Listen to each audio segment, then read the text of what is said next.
The cold gamble. The entrance to the Crown's sovereign casino sparkled like a diamond, its neon lights cutting through the misty London night. Inside, wealth and power mingled over clinking champagne glasses and the whirl of roulette wheels.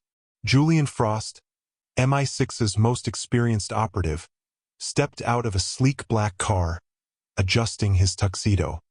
His sharp blue eyes surveyed the scene with a calm that belied the storm brewing inside. This wasn't just another mission. The casino had become the epicenter of a terrorist plot aimed at crippling the UK's intelligence network. Julian's target was Kadim Al-Zafar, a financier of terror cells with a penchant for high-stakes gambling. His cover? A ruthless international gambler named Victor Hartwell. The stakes were life and death, but for Julian, it was just another night in the field. Inside the lion's den, the casino buzzed with energy, the hum of conversations blending with the soft chime of slot machines. Julian moved with confidence, his tailored tuxedo fitting him like a second skin. He approached the main floor, where a baccarat table had drawn a crowd. At the table sat Kadim, a suave man with a carefully trimmed beard and a cold, calculating gaze. Julian slid into a seat across from him, his demeanor oozing charm. Victor Hartwell, he introduced himself, offering a gloved hand. Kadim barely glanced at him. "I don't shake hands with strangers." Julian smiled, unfazed. "Then perhaps we should get to know each other over a game." Kadim's lips twitched into a smirk. "High stakes only. Wouldn't have it any other way," Julian replied, signaling the dealer. The game began, cards flipping and chips stacking.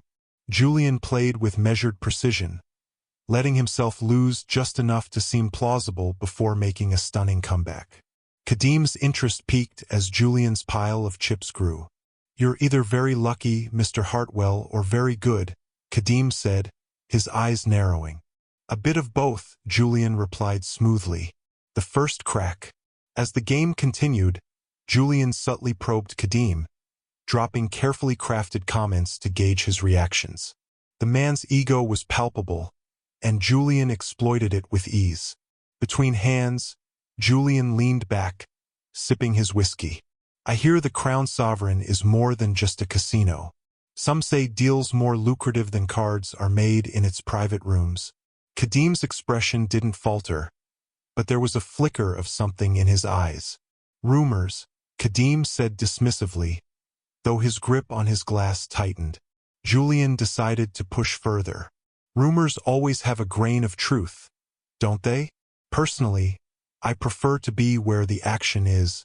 Kadim studied him for a long moment, then stood. "Let's see how bold you really are, Mr. Hartwell." He gestured for Julian to follow him toward a private elevator guarded by two imposing men. Julian's heart quickened. This was it, the access he needed.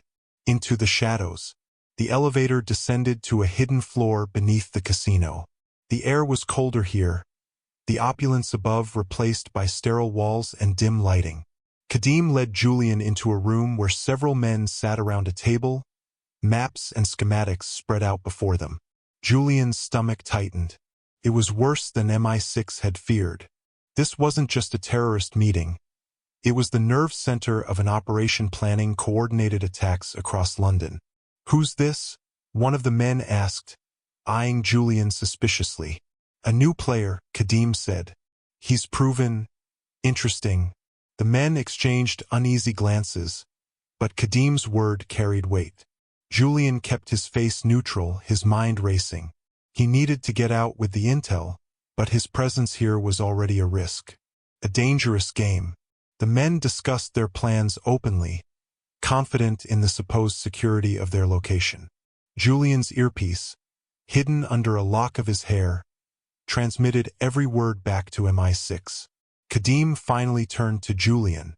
"So, Mr. Hartwell, are you as resourceful as you claim?" "That depends on what you're looking for," Julian replied. Kadim smirked, tossing a handgun onto the table. "Prove your loyalty. Eliminate the weakest link." One of the men at the table paled. It was clear who Kadim meant. Julian's mind worked furiously. He couldn't blow his cover, but he also couldn't kill an innocent man.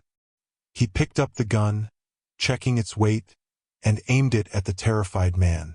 Then, in one fluid motion, he spun and fired at the light fixture above. The room plunged into darkness. Chaos unleashed. Shadows became Julian's ally as chaos erupted. He used the confusion to incapacitate Kadim's guards, his movements swift and calculated. The other men scrambled, shouting orders and fumbling for weapons. Julian seized the opportunity to grab the schematics from the table and make a dash for the elevator. But Kadim was no fool. He blocked Julian's path, a knife gleaming in his hand. "You're no gambler," Kadim hissed. Julian smirked. "You're smarter than you look." Their fight was brutal, a clash of strength and skill. Kadim's knife grazed Julian's arm, but the MI6 operative countered with a well-placed punch that sent the terrorists sprawling. Julian didn't wait for a second chance. He bolted into the elevator, jamming the emergency override to seal the doors. The grand escape. The elevator ascended to the main floor, and Julian emerged, bloodied but composed. He made his way through the casino, blending into the crowd as MI6 operatives moved in to secure the building. Once outside, Julian handed the schematics to his handler, a no-nonsense woman named Agent Collins. "Good work, Frost," she said. Julian wiped the blood from his lip. "It's not over. Kadim won't go quietly." "He won't have a choice," Collins replied. "A final gambit." As Julian walked away from the chaos, he couldn't shake the weight of what had happened. He had survived another mission, but at what cost? The line between right and wrong had blurred long ago, leaving him with only the cold certainty of duty. He glanced back at the casino, its lights still glittering in the night. It was a facade much like the one he wore.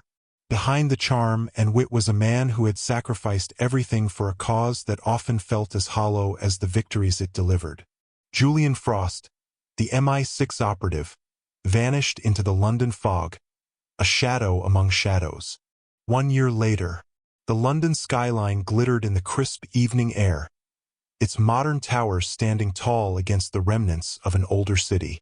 Julian Frost sat at a quiet corner table in a nondescript pub, nursing a glass of scotch. The crowd around him hummed with life, but Julian remained detached, his eyes scanning the room out of habit. A year had passed since the Crown Sovereign Casino operation. Kadim Al-Zafar was now rotting in a high-security prison, his network dismantled, thanks to Julian's efforts. The mission was hailed as a triumph within MI6, but for Julian, it had left scars no one could see. "Frost." Agent Collins slid into the seat across from him, her presence as sharp as ever. She placed a slim folder on the table. "A new assignment?" Julian asked, his tone flat. "No," she replied, pushing the folder toward him. "A commendation. You're being recommended for a senior operational role." Julian's lips twitched into something resembling a smile. "Promotions don't erase ghosts, Collins." She leaned closer, her expression softening. "You did more than your duty that night, Frost. But maybe it's time to stop running and start leading." Julian stared at the folder for a long moment, his fingers tracing the edge. He had spent the past year burying himself in fieldwork, avoiding the quiet moments that forced him to confront the man he'd become. "Think about it," Collins said, standing to leave. "You can't keep gambling with your life forever." As she walked away, Julian picked up the folder and opened it. The words inside were a reminder of his victories, but they also whispered the cost. He downed his scotch and stared out the window. A new chapter beckoned, but stepping into it would be his hardest mission yet.